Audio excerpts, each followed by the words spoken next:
Juillet 1952, aéroport national de Washington. Le contrôle aérien repère plusieurs éco-radars qui se déplacent lentement au-dessus de la capitale. L'armée de l'air dépêche des chasseurs F-94 équipés de radars, en vain.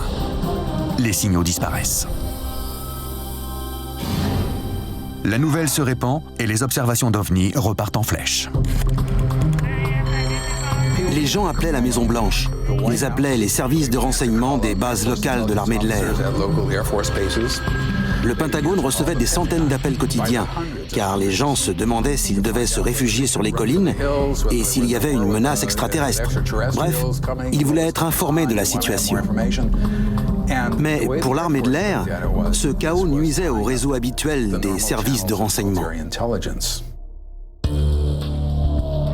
Le tapage est tel que le président américain, Harry Truman, demande à être briefé sur la situation.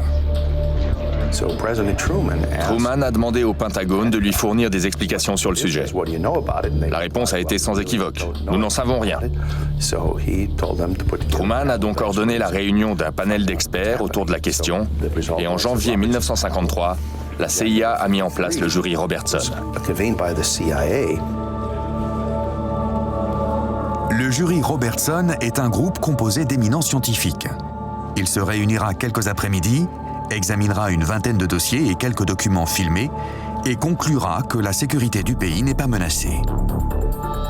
La véritable menace, conclut la commission, est la passion que déclenchent les ovnis. Les soviétiques pourraient profiter de ces vagues d'observations chaotiques pour lancer un raid aérien. Aucun élément officiel ne permet d'affirmer que nous avons reçu la visite d'une civilisation avancée. La commission conseille donc aux membres du projet Blue Book de concentrer leurs efforts sur une campagne de relations publiques destinée à discréditer les ovnis. Vous voulez savoir ce que j'ai vu? Oui. Elle préconise même d'infiltrer les associations ufologiques qui risquent d'abriter des éléments subversifs, laissant entendre que Blue Book s'efforce de sécuriser les cieux terrestres. Nous avons reçu et analysé entre 1000 et 2000 rapports.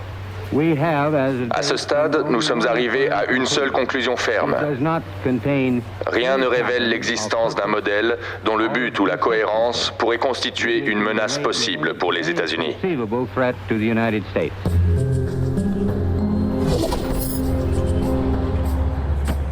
Ce ne serait pas insolite qu'une météorite termine sa course par une minute de vol stationnaire? L'enquêteur principal du projet Blue Book, l'astronome J. Allen Hynek, commence son travail de dénigrement organisé. C'était une lumière bleue très vive.